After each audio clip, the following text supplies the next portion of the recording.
Hello everyone, welcome back SK Sanu technology.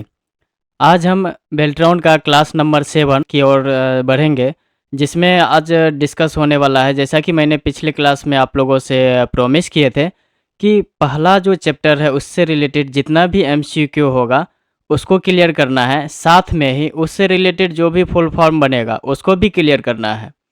अगर time बच जाता है, वीडियो अगर लंबा नहीं जाता है, तो इसमें जो ऑपरेटिंग सिस्टम का कुछ पार्ट बचा हुआ है जो आपके सिलेबस में नहीं है, लेकिन वो सभी को जानकारी होनी चाहिए, इम्पोर्टेंट है, उसको बताएंगे। अगर वीडियो लंबा नहीं होता है तो उनको भी क्लियर करेंगे, नहीं तो वो आपका फिर अगला क्लास में देखने के लिए मिलेगा।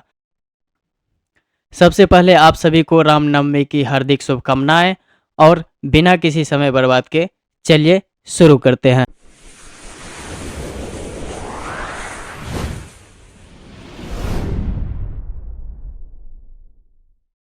बेसिक ऑफ कंप्यूटर आपका जैसे बेल्ट्रॉन का सिलेबस में दिया गया है, और वही सिलेबस जो आपका उस पे नोट्स में दिया गया है, एनआईओएस का जो आपका मटेरियल है, वही मटेरियल अभी आप जो देख रहे हैं ये सामने में है। इससे जो भी जितना भी हो सका मैंने आपका सारा क्वेश्चन निचोड़ करके इसमें दिए हैं। हो सकता है एक आध कुछ मिसिंग हो, लेकिन आगे और भी हम क्वेश्चन को रखते जाएंगे। फिलहाल आपका ऑपरेटिंग सिस्टम तक हो गया है, दैट मीन्स हम लोग 2 क्लास क्लियर कर लिए हैं। इसीलिए सोचे कि इससे रिलेटेड जो भी एमसीक्यू बनता है उसको भी साथ में क्लियर करते जाए। और मेरा बताने का थोड़ा सा तरीका अलग होगा, क्योंकि हम एक ऑब्जेक्टिव में उसको इस ढंग से उसको विश्लेषण करेंगे कि वो आपको वीडियो में ही याद हो जाए, उसको रटने की कोई ज़रूरत ना पड़े, ना वीडियो को दोबारा देखने की ज़रूरत पड़े। अगर आप इसको नोट कर लेते हैं, जो चीज़ आप वीडियो में देखते हैं वो अगर उसको आप नोट कर लेते हैं, तो एक नज़र देखेंगे ना तो वो आपको ऑटोमेटिकली याद हो जाएगा। क्योंकि जो भी ऑप्शन होगा उसको एक एक करके प्रत्येक ऑप्शन का मतलब प्रत्येक ऑप्शन को पूरा एनालिसिस करेंगे। चलिए फिर देखते हैं पहला क्वेश्चन क्या है। यहाँ पे मैंने इसमें से जो पहला चैप्टर आपका दिया गया है, इसमें से 35 क्वेश्चन को मैंने सेलेक्ट किया है। और भी क्वेश्चन हो सकता है उसी को घुमा फिरा करके, लेकिन जो काफ़ी इम्पोर्टेंट हमको लगा मैंने पूरा एनालिसिस किया। लगभग इसको करने में हमको 2 से 3 दिन का समय लगा। तो इनमें जो भी आपका ऑप्शन होगा, जो भी इसका राइट आंसर होगा, उसको प्रत्येक को विश्लेषण करेंगे, एक एक करके जो है ना एनालिसिस करेंगे। तो उसमें होगा क्या कि आपका जो भी माइंड में डाउट होगा, जो भी आपके मन में सवाल होगा, वो आपका वीडियो में ही क्लियर हो जाएगा। और मेरा एक रिक्वेस्ट ये रहेगा कि आप इसको नोट करते जाएंगे। हाँ, एक बात और बताना था कि ये जो आपका मटेरियल है ये हम टेलीग्राम ग्रुप पे एसके सानू आईटी पे सेंड कर देंगे। प्लीज़ आप वहाँ से अगर जिसको मटेरियल चाहिए तो वो पीडीएफ डाउनलोड कर सकते हैं। तो चलिए देखते हैं पहला क्वेश्चन क्या है। पहला क्वेश्चन है, dash is a device that transform data into meaningful information. वह कौन सा डिवाइस है जो मीनिंगफुल इन्फॉर्मेशन में डाटा को ट्रांसफॉर्म करता है? तो इसका आंसर हो जाएगा कंप्यूटर, क्योंकि पहला आपका जो क्वेश्चन है ये कंप्यूटर का डिफिनेशन ही दिया हुआ है, इसमें कोई बड़ा रॉकेट साइंस है नहीं। दूसरा क्वेश्चन देखेंगे, how many basic operations perform by the computer. कितने बेसिक ऑपरेशन है जो कंप्यूटर के द्वारा परफॉर्म किया जाता है? तो ये हम लोग पढ़े थे, सिलेबस में दिया हुआ है। 5 इसका मुख्य ऑपरेशन होता है, जिसको हम यहाँ से देख भी सकते हैं। 5 कौन कौन सा ऑपरेशन है, इसको एक एक ऑप्शन को अगर आपको डाउट होगा तो एक एक ऑप्शन, जैसे 5 कौन सा ऑपरेशन है तो उनको भी साथ में डिस्कस करते हुए चलेंगे, ताकि कोई भी डाउट ना हो। तो 5 ऑपरेशन यहाँ पे हम लोग देखेंगे। पहला यहाँ पे दिया हुआ है, it is accept data instruction we input. पहला हो जाएगा आपका इनपुट, दूसरा हो जाएगा डाटा स्टोर करता है, तीसरा आपका ऑपरेशन हो जाएगा प्रोसेस डाटा को प्रोसेस करता है रिक्वायर्ड एज द यूजर के अनुसार, और चौथा हो जाएगा गिव्स रिजल्ट इन आउटपुट। जो आपको आउटपुट प्रदान करता है वो आपका वो किसका भाग है, वो 4 नंबर चौथा आपका ऑपरेशन है। और आपका फाइनली 5वां और लास्ट हो जाएगा कंट्रोल। सीयू जो होता है ना, कंट्रोल जो भी ऑपरेशन होता है ये इसको इनसाइड और आउटसाइड को क्या करता है, ये कंट्रोल करता है सारे ऑपरेशन को। तो ये आपका 5वां है। क्लियर है? इसीलिए इसका आंसर क्या हो जाएगा आपका 5। How many basic operations perform by the computer, तो इसका आंसर हो जाएगा 5। पांचों को मैंने अभी विश्लेषण कर दिया है, कोई डाउट नहीं होनी चाहिए। क्वेश्चन नंबर 3 की ओर बढ़ते हैं। तो तीसरा क्वेश्चन में ये दिया गया है, the task of performing arithmetic and logical operation is called ALU। Arithmetic logic unit इसका आंसर हो जाएगा। अर्थमेटिक लॉजिक में ये होता है, जैसे आपका कंप्यूटर का वैसा पार्ट जहाँ पे जोड़ घटाओ, जहाँ पे जोड़ घटाओ गुना भागा या जो भी लॉजिकल डाटा होता है उसको जो है ना, लॉजिकल डाटा जो भी होता है उसको क्लियर करता है, जो भी पार्ट उसको क्लियर करता है वही आपका कहलाता है क्या, अर्थमेटिक लॉजिकल यूनिट ALU। ये क्लियर हो चुका है। नेक्स्ट क्वेश्चन की ओर बढ़ते हैं। क्वेश्चन नंबर 4 दिया गया है, द ALU एंड CU मतलब अर्थमेटिक लॉजिक यूनिट और दूसरा है control unit, jointly known as. अगर ये दोनों एक साथ ज्वाइंटली कार्य करने लगेगा तो ये किस रूप में जाना जाएगा, CPU के रूप में जाना जाएगा। ये आपका CPU हो जाएगा। जब ये दोनों आपस में एक साथ ज्वाइंटली आपका अगर पूछा जाएगा कि ये दोनों मिल के क्या कहलाता है, तो CPU कहलाता है। CPU के अंदर ही ये दोनों प्रोसेस होता है। ये क्लियर हो गए, ये क्लियर हो गया होगा आई थिंक। नेक्स्ट क्वेश्चन पाँचवा की ओर बढ़ेंगे। पाँचवा क्वेश्चन क्या है, पाँचवा क्वेश्चन है, the process of producing result from the data for getting useful information is called. तो जब भी आपको प्रोसेस करके आपके सामने जो रिजल्ट आता है ना, वो हमेशा आउटपुट कहलाता है। आपको सारा कुछ प्रोसेस करके फाइनली जो आपके सामने में रिजल्ट देता है वो आपका आउटपुट कहलाता है। इनपुट कहलाएगा कौन सा, नीचे में जो दिया गया है, छठा नंबर क्वेश्चन पढ़ेंगे।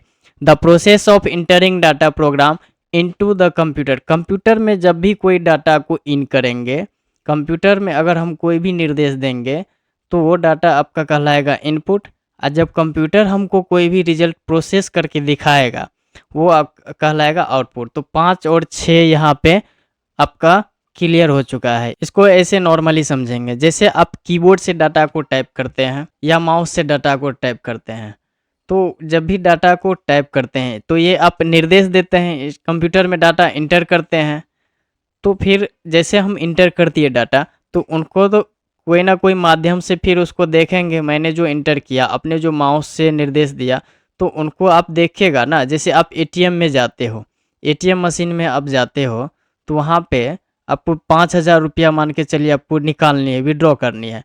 तो वहाँ पे ATM में सबसे पहले आप कार्ड इंसर्ट करते हो, वहाँ पे अमाउंट डालते हो, तो फिर आपको फाइनली लास्ट में जो है वो फिर आपको मनी देता है। तो वो जैसे आपको प्रोसेस करता है, वो पहले जानता है ना कि आपको कितना रुपया चाहिए, तो फाइनली वो प्रोसेस बीच में जो एक क्रिया होता है प्रोसेसिंग का, वो प्रोसेस करता है। अब फिर फाइनली आपको जो रिजल्ट देता है, आपके हाथ में जो पैसा आ जाता है, वही आपका कहलाता है क्या, आउटपुट। सबसे पहले मैंने जो अमाउंट डाला, मैंने जो ATM में अमाउंट डाला ATM में, तो वो आपका कहलाया क्या, इनपुट। और जैसे पैसा मैंने उससे ले लिया वो हो गया आउटपुट। दूसरा भाषा ऐसे, जैसे अभी हम ये जिस माइक से रिकॉर्ड कर रहे हैं, तो अभी हम सुन नहीं रहे हैं, बस बोलते जा रहे हैं, तो ये माइक क्या कर रहा है, डाटा इनपुट ले रहा है, डाटा को अपने अंदर ले रहा है, स्टोर कर रहा है। अगर इसी को अगर हम सुनेंगे स्पीकर में तो वो हो जाएगा आउटपुट। मेरे ख्याल से इनपुट और आउटपुट समझने में कोई दिक्कत नहीं होनी चाहिए, और हम इसीलिए इसको इतना लंबा खींचे कि ये आपको जनरल कंपटीशन तक जाने वाला क्वेश्चन है, ये हमेशा पूछता है।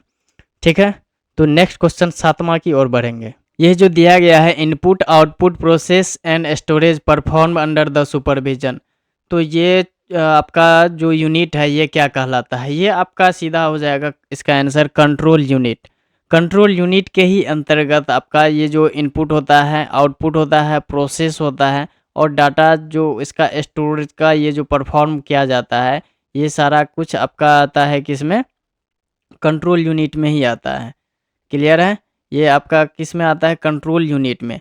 तो ये क्लियर है, ये आपका सीधा सा डिफिनेशन दिया गया है, the process of input output processing and storage is perform under the supervision of a unit called CU मतलब कंट्रोल यूनिट। क्लियर है। Question number 8, computer is use to store data and instruction is called. Computer store करता है data को, तो वह निर्देश क्या कहलाता है। जब भी स्टोर की बात आएगी तो वो मेमोरी का भाग हो जाएगा, मेमोरी यूनिट इसका आंसर हो जाएगा। कंप्यूटर डाटा को कहाँ स्टोर करता है, या कंप्यूटर को जो स्टोर करते हैं, कंप्यूटर जो डाटा स्टोर करता है वो इंस्ट्रक्शन क्या कहलाता है, वह निर्देश क्या कहलाता है? तो इसका आंसर हो जाएगा मेमोरी यूनिट। क्लियर है? क्वेश्चन नंबर 9 की ओर बढ़ेंगे। यहाँ पे दिया हुआ है keyboard, mouse, light pen, optical या magnetic scanner, touch screen, microphone, track ball, joystick और एग्जाम्पल ऑफ। ये जो डिवाइस दिया गया है एग्जाम्पल में, इस सब से हम क्या करते हैं, कंप्यूटर में बस निर्देश दे सकते हैं।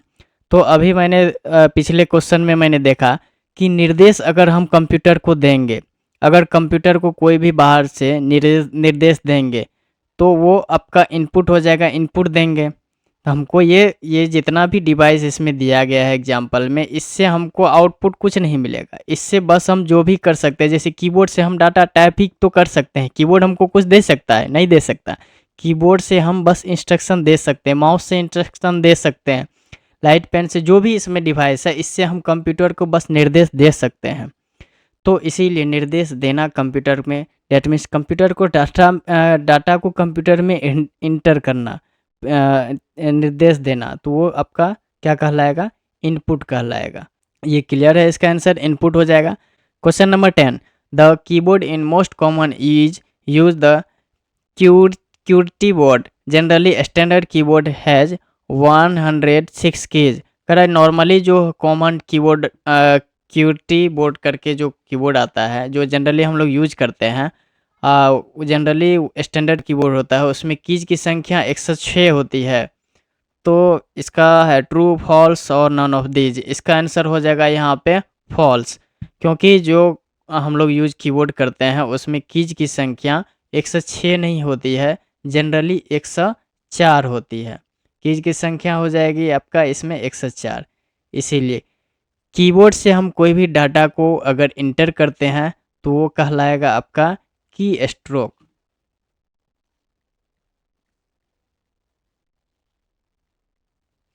कोई भी डाटा हम कीबोर्ड से इंटर करेंगे तो वो क्या कहलाएगा, की स्ट्रोक। और कीबोर्ड का अगर दूसरा नाम पूछेगा तो QWERTY बोर्ड होगा। क्लियर है? तो इसका आंसर हो जाएगा false. Question number 11, how many types of microphone. अभी ये माइक्रोफोन का प्रकार पूछ रहा है, आपके जो सिलेबस में दिया गया है उसके अनुसार इसमें माइक का प्रकार पूछ रहा है कि कितने प्रकार का माइक होता है। तो यहाँ इसका आंसर हो जाएगा 2। पहला होता है आपका hand held microphone, hand held, पहला आपका होता है हैंड होल्ड या हैंड हेल्ड। दूसरा होता है आपका डेस्कटॉप माइक्रोफोन। पहला हो गया आपका हैंड हेल्ड माइक्रोफोन, दूसरा हो गया डेस्कटॉप। हैंड हेल्ड हुआ जिसको आप हाथ से यूज करते हैं, हाथ में पकड़ के यूज करने वाला हैंड हेल्ड माइक्रोफोन हो गया। और दूसरा हो गया डेस्कटॉप, जो डेस्कटॉप और टेबल जैसे नेता मंत्री सब जो भाषण देते हैं वो आपका हो गया, जैसे टेबल हो गया, डेस्कटॉप हो गया, वहाँ पे यूज करते हैं, तो वो आपका डेस्कटॉप हो गया। ठीक है, तो ये आपका क्लियर हो चुका है। नेक्स्ट क्वेश्चन की ओर बढ़ते हैं। माइक्रोफोन आपका जो सिलेबस है इसके अनुसार 2 प्रकार का होता है, पहला आपका हो गया हैंड हेल्ड, दूसरा हो गया डेस्कटॉप। क्लियर है? Question number 11। नेक्स्ट क्वेश्चन है 12, monitor, VDU, visual display unit, printer, plotter, speaker are example of dash device. तो इसके माध्यम से हम कोई भी कंप्यूटर को इनपुट तो दे नहीं सकते हैं, जो भी देगा यही देगा। जैसे आप टीवी देखते हैं तो टीवी में कोई इनपुट बस रिमोट से देते हैं ना। टीवी हमको जो मॉनिटर होता है, कंप्यूटर का जो मॉनिटर होता है, डिस्प्ले होता है, उसके माध्यम से हम इंफॉर्मेशन को बस देख सकते हैं और कुछ नहीं कर सकते हैं ना। ठीक है, दूसरा प्रिंटर हमको क्या कर सकता है, डाटा को प्रिंट करके दे सकता है और कुछ नहीं। प्लॉटर भी वही करता है, आपका जो भी बैनर वगैरह होता है वो कहाँ बनता है, प्लॉटर पे बनता है, तो डाटा ये भी हमको दे सकता है। तो ये सब जो आपको डाटा जो आपको कंप्यूटर प्रोसेस करके आपको देता है वो कहलाता है आपका आउटपुट। ये किस चीज़ का एग्जाम्पल है, आउटपुट का।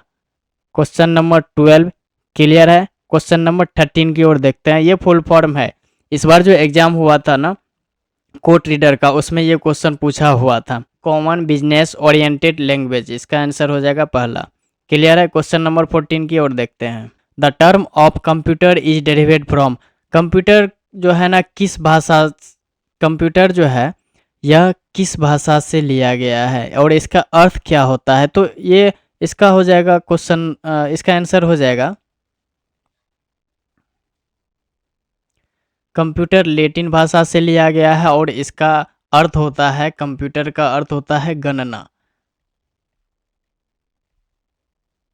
कंप्यूटर शब्द जो है ना लैटिन भाषा से लिया गया है, जिसका अर्थ क्या होता है, जिसका अर्थ होता है गणना करना।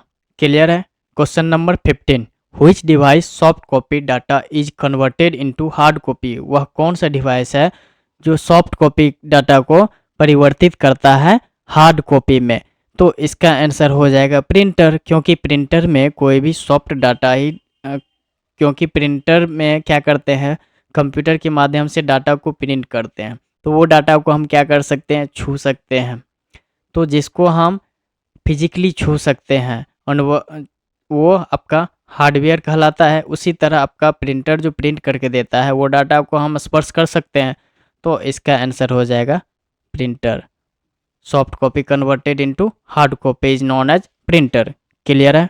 नेक्स्ट क्वेश्चन देखते हैं। Question number 16, set of instruction is known as, set of instruction निर्देशों का जो सेट होता है वो क्या कहलाता है। निर्देशों का जो आपका सेट होता है वो कहलाता है आपका प्रोग्राम। ये याद रखेंगे वन लाइनर में, set of instruction is known as program. और प्रोग्राम को अगर हम सेट करेंगे, सेट ऑफ प्रोग्राम, तब ये जाके कहलाएगा आपका software. Set of instruction is known as program, set of program is known as software.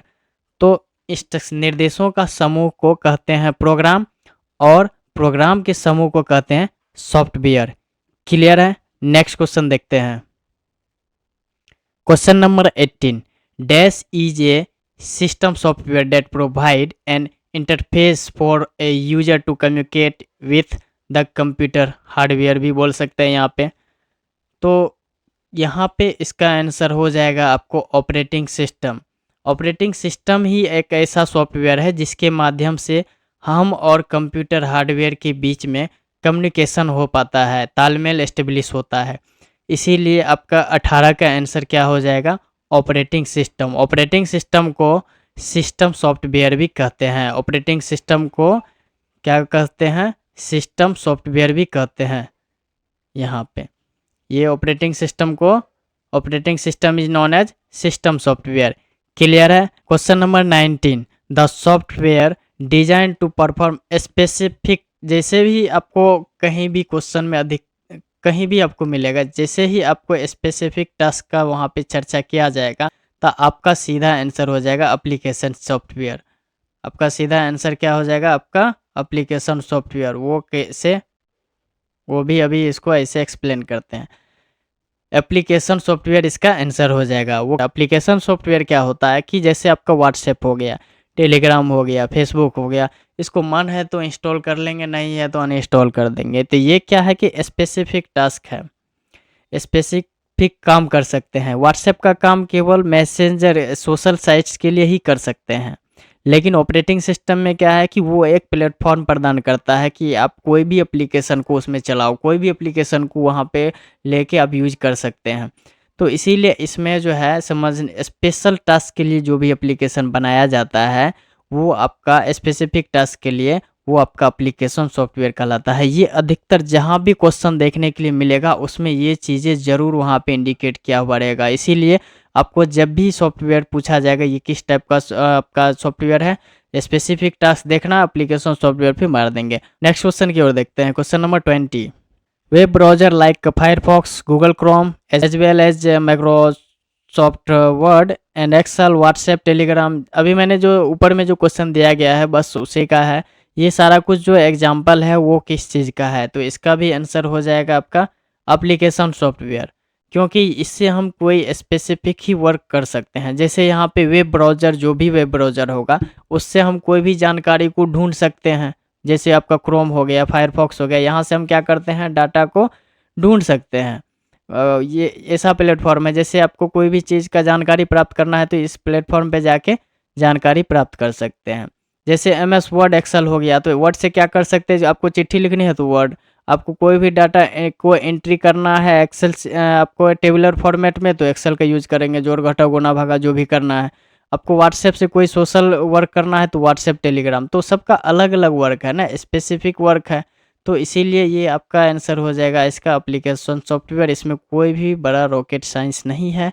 Question number 21 की ओर देखेंगे। Computer language are broadly classified as, computer का जो है ना मुख्य रूप से कंप्यूटर को कितने भागों में वर्गीकृत किया गया है। कंप्यूटर की जो भाषा है, लैंग्वेजेज है, वो मुख्यतः कितने भागों में बांटा गया है कंप्यूटर का लैंग्वेजेज। तो इसका आंसर हो जाएगा यहाँ पे,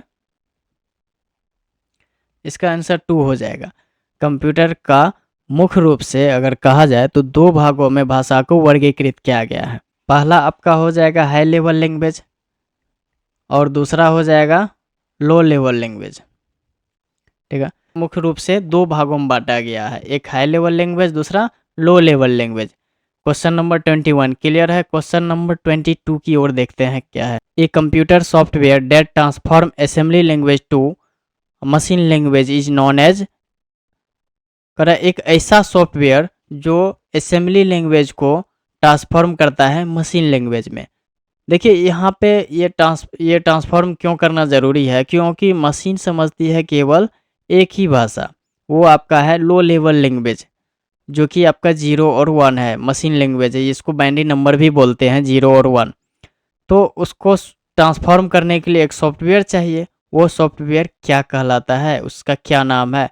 तो इसका आंसर हो जाएगा, असेंबली लैंग्वेज है ना तो असेंबलर, इसका आंसर क्या हो जाएगा, असेंबलर। यहाँ पे पिछले हम जो क्लास लिए थे उसमें भी इसको विश्लेषण किए थे, यहाँ पे देख लीजिए। सोर्स ऑफ प्रोग्राम यहाँ पे असेंबली लैंग्वेज है और यहाँ पे लास्ट में देखिए मशीन लैंग्वेज है, तो कन्वर्ट बीच में कौन करता है, असेंबलर करता है ना, तो इसीलिए इसका आंसर क्या हो जाएगा, असेंबलर। क्लियर है। Question number 23, a language which is close to use within the computer is, का कि यहाँ पे दिया गया है कि ऐसा लैंग्वेज जो कि क्लोज है, यूज होता है कंप्यूटर में, वो कहलाता है कौन सा लैंग्वेज, आपका यहाँ पे हो जाएगा लो लेवल लैंग्वेज। अभी मैंने बोला था ना कंप्यूटर हमेशा कौन सी भाषा समझेगी, LLL, लो लेवल लैंग्वेज। क्लियर है। नेक्स्ट क्वेश्चन देखते हैं। Question number 24, this is the language in the form of 0 and 1 is called number. ये इसको मैंने ऊपर वाले क्वेश्चन में चर्चा की थी, 0 और 1 क्या कौन सा नंबर कहलाता है, तो क्लियर है, binary language. Question number 25, C is known as high level language हो जाएगा। हाई लेवल लैंग्वेज में और कौन सा लैंग्वेज आता है, आपका सी हो जाएगा, C++ हो जाएगा, फोटोन हो जाएगा, कोबोल हो जाएगा। ये सारा किस चीज़ का एग्जाम्पल है, ये सारा किस चीज़ का है, एग्जाम्पल है हाई लेवल लैंग्वेज का। तो इसका आंसर हो जाएगा हाई लेवल लैंग्वेज। क्लियर है। क्वेश्चन नंबर 26 की ओर बढ़ते हैं। Which of the flowing language process convert A high level language program line by line into machine language. अब यहाँ पे दिया गया है कि वो तो असेंबली लैंग्वेज को कन्वर्ट करता था असेंबलर, और यहाँ पे दिया गया है कि हाई लेवल लैंग्वेज को जो फिर मशीन लैंग्वेज में, आपका कोई भी लैंग्वेज हो ना, बोले ना लो लेवल लैंग्वेज हो या हाई लेवल लैंग्वेज हो, कंप्यूटर समझेगी अपनी ही भाषा में। वो कौन सी भाषा है, 0 और 1 है। ठीक है, तो कंप्यूटर हमेशा समझेगी क्या, लो लेवल लैंग्वेज, मशीनी भाषा, 0 और 1 बाइनरी नंबर। तो यहाँ पे दिया गया है कि हाई लेवल लैंग्वेज को जो ट्रांसफॉर्म करता है या कन्वर्ट करता है मशीन लैंग्वेज में, वो कौन सा सॉफ्टवेयर है। तो इसका आंसर हो जाएगा क्या, कंपाइलर। इसको हम फिगर के माध्यम से भी आपको दिखाते हैं, यहाँ पे देख सकते हैं आप। यहाँ पे हाई लेवल लैंग्वेज है और यहाँ पे मशीन लैंग्वेज है, तो बीच में क्या आ रहा है, आपका कंपाइलर आ रहा है। ये क्या कर रहा है कि हाई लेवल लैंग्वेज को कंप्यूटर में कंपाइल करके मशीन लैंग्वेज में बना के उसके बाद ये सिस्टम को 0 और 1 के फॉर्म में देता है। फिर प्रोसेस करके मैंने जो यहाँ पे इनपुट दिया है, यहाँ से कंपाइल करके ये मशीन भाषा में देगा, और फिर यहाँ से आपको प्रोसेस करके डाटा जो आपको आउटपुट देगा वो आपको यहाँ से जो सोर्स आप दिए होंगे उसी का आपको यहाँ पे फाइनली रिजल्ट मिलता है। तो बीच में जो ये जो सारी क्रिया होती है ये इतना फास्ट होती है कि हम लोग उनको देख नहीं पाते हैं। चलिए नेक्स्ट क्वेश्चन की ओर बढ़ते हैं। Question number 27, which of the following is not programming language. दिए गए में से कौन सा प्रोग्रामिंग लैंग्वेज नहीं है। तो सारा तो आपका प्रोग्रामिंग लैंग्वेज का ही उदाहरण दिया गया, बस इसमें से एक है माइक्रोसॉफ्ट ऑफिस जो कि डिफरेंट है, ये आपका एप्लीकेशन सॉफ्टवेयर है, ठीक है, MS ऑफिस। तो ये आपका नोट दिया गया है, नोट प्रोग्रामिंग लैंग्वेज। सारा प्रोग्रामिंग जावा, C++, सी या पास्कल, ये हो गया आपका प्रोग्रामिंग लैंग्वेज। माइक्रोसॉफ्ट ऑफिस आपका एप्लीकेशन सॉफ्टवेयर है। क्लियर है। Question number 28, 0 and 1 is binary number, ठीक है। System are called binary digit, और कह रहा कि 0 और 1 जो है ना ये तो सबको पता है कि बाइनरी डिजिट कहलाता है, बाइनरी नंबर है, ठीक है। तो ये बाइनरी डिजिट जो है और क्या कहलाती है, बाइट होगा या किलो बाइट होगा, डेसिमल बाइट होगा या बिट्स होगा। 0 और 1 हमेशा बिट्स कहलाएगी। इनको ऐसे समझेंगे, 0 और 1 मिलके, जैसे 0 और 1 आपका बाइनरी लैंग्वेज हो गया या बाइनरी डिजिट हो गया, तो ये बिट्स कहलाएगी। अगर यहाँ पे इसमें जो और सारा कुछ दिया गया, बाइट्स कब कहलाएगी, जब बिट्स की संख्या 8 हो जाएगी, जब बिट्स की संख्या 8 हो जाएगी, जब बिट्स की संख्या 8 हो जाएगी तब कहलाएगी जाके बाइट्स, ठीक है। जब बाइट्स की संख्या 10 से 24 हो जाएगी, बाइट्स की संख्या कितनी होगी, 10 से 24 हो जाएगी, तब कहलाएगी 1 KB, किलो बाइट्स, ठीक है।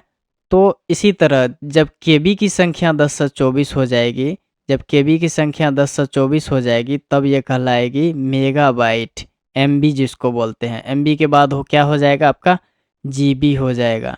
GB के बाद फिर क्या हो जाएगा आपका, TB हो जाएगा, टेराबाइट, गीगाबाइट, टेराबाइट। इस तरह से इनको ऐसे समझेंगे, ठीक है। इसमें ये जो दिया गया है डेसिमल बाइट, इससे कोई लेना देना है नहीं, ये आपको देखने के लिए मिलेगा नहीं।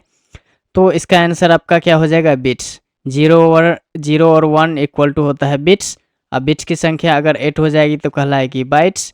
बाइट्स की संख्या 10 से 24 हो जाएगी तो आपका KB कहलाएगी, किलो बाइट्स। और किलो बाइट्स की संख्या 10 से 24 अगर करेंगे, 10 से 24 KB इक्वल टू 1 MB, 10 से 24 MB इक्वल टू 1 GB, 10 से 24 GB, इसके बाद 10 से 24 बढ़ते जाता है।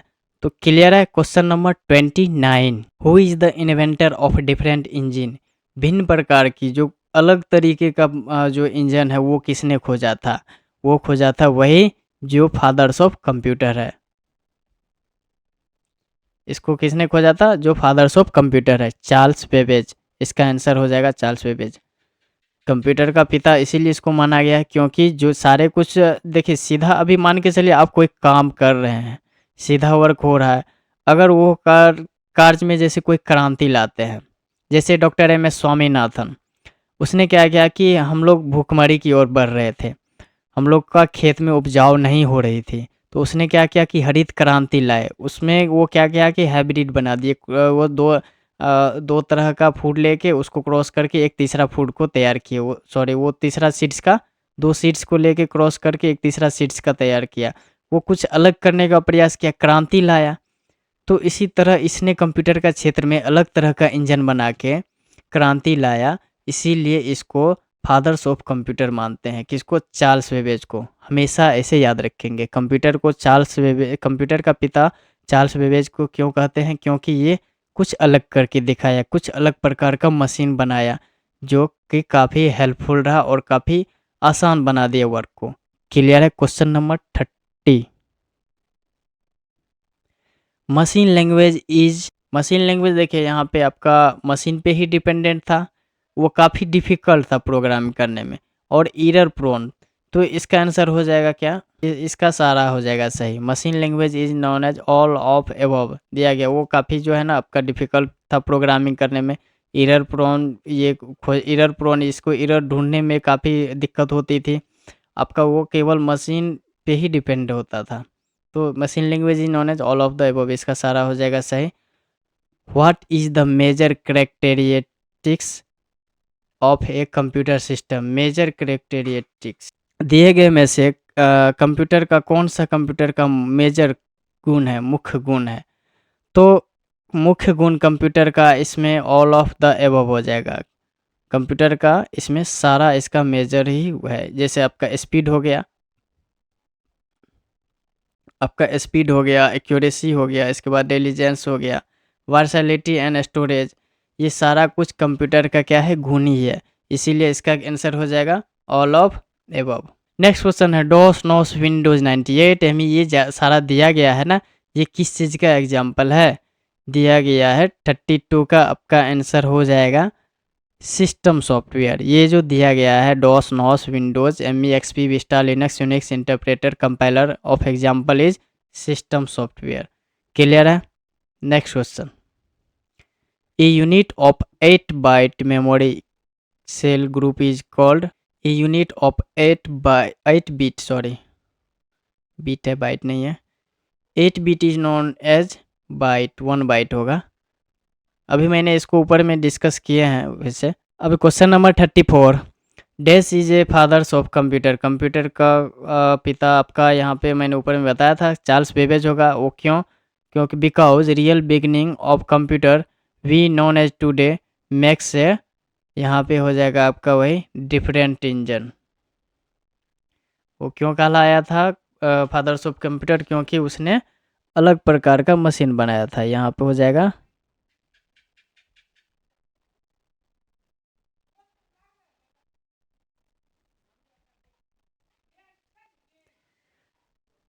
यहाँ पे हो जाएगा क्या, और कब बनाया था 1822 ईस्वी में, ठीक है।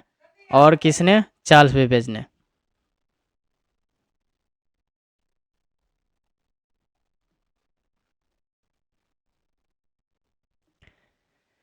ठीक है, फादर्स ऑफ कंप्यूटर आपका चार्ल्स बेबेज होगा। और यहाँ पे क्यों, क्योंकि वो जो है ना वो डिफरेंट इंजन को तैयार किया था, ठीक है, कुछ अलग प्रकार का मशीन बनाया था। ये क्वेश्चन आई थिंक रिपीट हो गया है। Question number 35, which of the flowing language does the computer understand. Computer जो है कौन सी लैंग्वेज समझती है। तो इसका सीधा है बैंडिंग लैंग्वेज 0 और 1। कंप्यूटर हमेशा 0 और 1 समझती है। ये आई थिंक 2-3 बार चर्चा हो चुका है, नीचे में इसका एक्सप्लेन भी किया गया है। The computer understand banding language. Computer जो है कौन सी बैंडिंग लैंग्वेज ही हमेशा समझती है। वो कोई किस फॉर्म में रहता है, मशीन नंबर में 0 और 1 फॉर्मेट में रहता है। A computer can understand assembly language but assembler. अगर कंप्यूटर को असेंबली लैंग्वेज समझना है ना, तो उसको कौन सी सॉफ्टवेयर चाहिए, बीच में असेंबलर की ज़रूरत होती है। अगर कंप्यूटर को हाई लेवल लैंग्वेज समझना है तो फिर उसको क्या चाहिए, बीच में एक कंपाइलर की ज़रूरत पड़ती है या इंटरप्रेटर्स की ज़रूरत पड़ती है। तो ये दोनों सॉफ्टवेयर से जो डाटा ट्रांसफॉर्म या कन्वर्ट होता है, तब जाके कंप्यूटर वो इस भाषा को समझ पाती है। वो कंप्यूटर जब भी डाटा एक्सेप्ट करेगी हमेशा वो बाइनरी में ही करेगी। क्लियर है। तो ये था आपका 1 से लेके 35 को क्वेश्चन। और इसमें मैंने कोशिश किया है कि जो भी निचोड़ करके जितना भी क्वेश्चन है सारा लेने का। हो सकता है उसमें एक आधा और क्वेश्चन बने, तो आगे भी हम देखते रहेंगे। आपका ऑब्जेक्टिव इसी तरह से करते रहेंगे। तो इससे रिलेटेड कुछ हमने फुल फॉर्म भी ये किए थे, और नीचे में ये दिया गया इसका आंसर की भी है। इसको हम सेंड कर देंगे अपने जो टेलीग्राम ग्रुप है उस पर, SK सानू IT पे। और डिस्क्रिप्शन में लिंक दिया हुआ है। अगर टेलीग्राम ग्रुप पे नहीं जुड़े हैं तो वहाँ से आप इसको डाउनलोड कर सकते हैं। तो अब इसका फुल फॉर्म इससे जो चैप्टर है पहला इससे जो बना है उसको डिस्कस करेंगे। मेरे ख्याल से आधा से अधिक तो इतना चर्चा किए हैं कि 90% आपको लगेगा कि सर आप तो ये तो क्वेश्चन में ही फुल फॉर्म का डिस्कस कर दिए, तो इसकी ज़रूरत ही क्या थी। चलिए देखते हैं। सबसे पहले कंप्यूटर का फुल फॉर्म देख लेंगे। देखिए ये कंप्यूटर में अगर इसमें आप कनेक्टर का यूज कर लीजिएगा ना, जिसको ये क्या कहते हैं, डेफिनेशन भी बना सकते हैं। जैसे कंप्यूटर का फुल फॉर्म C4 हो जाएगा, यहाँ पे कॉमन, समान या समानता, कॉमन, ऑपरेटर, O से operator, M for machine, U से यूजुअली, टेक्नोलॉजी, T से, E से एजुकेशन एंड रिसर्च। तो कंप्यूटर का ये फुल फॉर्म हो गया, ठीक है। दूसरा है फुल फॉर्म कंट्रोल। अब मेरे साथ अगर आप वीडियो देख रहे हैं तो इसको आप मन में जो है ना इसको दोहराइए। CU है, CU का फुल फॉर्म हो गया कंट्रोल यूनिट। क्लियर। नेक्स्ट है MU, मेमोरी यूनिट। तीसरा ALU, ये सब ऊपर में मैंने जो क्वेश्चन है ना उसमें चर्चा किया हुआ है। चलिए तीसरा है ALU, अर्थमेटिक लॉजिक यूनिट। ठीक है। नेक्स्ट है CPU, सेंट्रल प्रोसेसिंग यूनिट। उसके बाद है OCR, ऑप्टिकल कैरेक्टर रिकॉग्नाइजेशन। यहाँ पे अगर आपको रिकॉग्नाइजेशन के जगह रीडर भी मिलेगा ना तो वो भी मार देना है सही, ये रीडर भी आपका सही ही होता है। क्लियर है। इसके बाद है VDU, visual display unit. Next है CRT, कैथोड रे ट्यूब। उसके बाद है LCD जो आप लोग टीवी देखते हैं तो लिक्विड क्रिस्टल डिस्प्ले। इसके बाद है LED, जो अब जो लेटेस्ट टेक्नोलॉजी आ रहा है LED की फॉर्म में, तो लाइट इमिटिंग डायोड। नेक्स्ट है OS, इसका फुल फॉर्म ऑपरेटिंग सिस्टम। उसके बाद OSS, ओपन सोर्स सॉफ्टवेयर, इसका फुल फॉर्म होगा। इसके बाद है COBOL, ये लैंग्वेज जो है इसका फुल फॉर्म हो जाएगा कॉमन बिजनेस ओरिएंटेड लैंग्वेज। और लास्ट है basic beginners all purpose symbolic and instruction code. तो ये था जो पहला आपका चैप्टर है उससे दिया गया आपका MCQ प्लस फुल फॉर्म। तो ये पूरा निचोड़ था। अगर आप यहाँ तक वीडियो देखे हैं तो उसके लिए बहुत बहुत धन्यवाद। अब मिलते हैं अगले क्लास में। मेरे ख्याल से वीडियो काफ़ी लंबा हो चुका है तो OS का जो कुछ भाग बचा हुआ है वो अगले क्लास में क्लियर करेंगे। और साथ ही देखिए जितना ज़रूरी ये पढ़ना है, थ्योरी पढ़ना है, उतना ही आपका इसमें टाइपिंग भी है। तो अगले क्लास में ऑपरेटिंग सिस्टम के साथ साथ उसमें कीबोर्ड से रिलेटेड, आपका जो टाइपिंग से रिलेटेड है उससे कुछ रिलेटेड हम चर्चा करेंगे। अगर आप YouTube चैनल पे पहली बार देख रहे हैं तो प्लीज़ लाइक शेयर सब्सक्राइब करें। अगर आप पहले से जुड़े हुए हैं तो अगर आपके मन में कोई भी डाउट होता है ना तो प्लीज़ कमेंट करें, उनको हम ज़रूर कुछ ना कुछ रिप्लाई देंगे जहाँ तक हो पाएगा। ठीक है। Thank you.